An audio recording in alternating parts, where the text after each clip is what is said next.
श्री कृष्ण धर्म, प्रेम और कर्म का दिव्य स्वरूप। भारत की पावन भूमि पर समय समय पर अनेक महापुरुषों और अवतारों ने जन्म लिया है, किंतु श्री कृष्ण का स्थान सबसे अनोखा और विशिष्ट है। वे भगवान विष्णु के 8वें अवतार माने जाते हैं। श्री कृष्ण केवल एक धार्मिक चरित्र नहीं है, बल्कि वे जीवन दर्शन, मानव मूल्यों और धर्म के सच्चे मार्गदर्शक हैं। उनके जीवन की प्रत्येक घटना हमें कुछ न कुछ सिखाती है। श्री कृष्ण का जन्म द्वापर युग में मथुरा नगरी के कारागार में हुआ। उस समय मथुरा का राजा कंस अत्याचारी और क्रूर था। उसे यह भविष्यवाणी सुनने को मिली थी, उसकी बहन देवकी की 8वीं संतान उसका वध करेगी। इस डर से उसने देवकी और वसुदेव को बंदी बना लिया और उनकी संतानें जन्म लेते ही मार डाली। जब भाद्रपद मास की कृष्ण पक्ष की अष्टमी को आधी रात श्री कृष्ण का जन्म हुआ। तब ईश्वरीय चमत्कार से कारागार के द्वार खुल गए। वसुदेव जी बालक कृष्ण को यमुना पार गोकुल ले गए और नंद यशोदा के यहाँ छोड़ आए।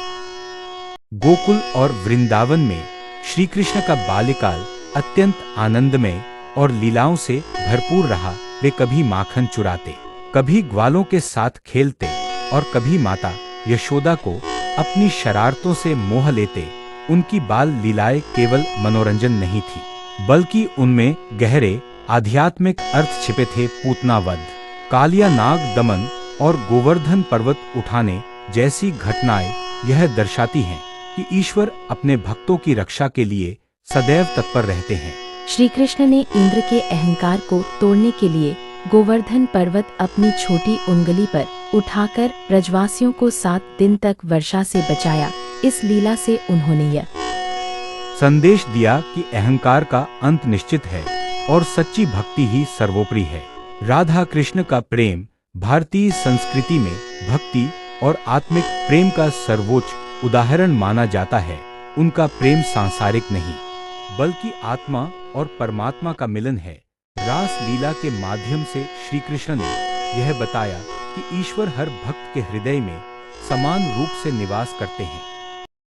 युवावस्था में श्री कृष्ण मथुरा गए और अपने मामा कंस का वध कर धर्म की स्थापना की। इसके बाद उन्होंने द्वारका नगरी बसाई और एक आदर्श राजा के रूप में शासन किया। रुक्मिणी से उनका विवाह प्रेम, विश्वास और नारी सम्मान का प्रतीक है। महाभारत के युद्ध में श्री कृष्ण ने प्रत्यक्ष रूप से शस्त्र नहीं उठाए, किंतु उन्होंने पांडवों को धर्म के मार्ग पर चलने की प्रेरणा दी।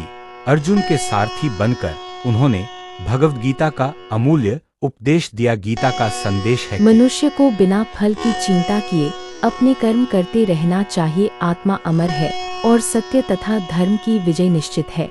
श्री कृष्ण का जीवन यह सिखाता है कि जीवन में प्रेम, करुणा, नीति, साहस और कर्तव्य का संतुलन अत्यंत आवश्यक है। वे मित्र भी हैं, गुरु भी, राजा भी और ईश्वर भी।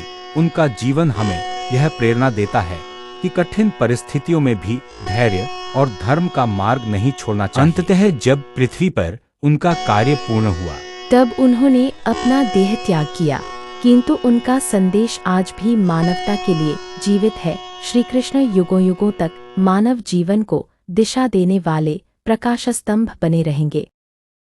निष्कर्षतः श्री कृष्ण केवल एक ऐतिहासिक व्यक्तित्व नहीं है, बल्कि वे जीवन को सही दिशा में जीने की कला है।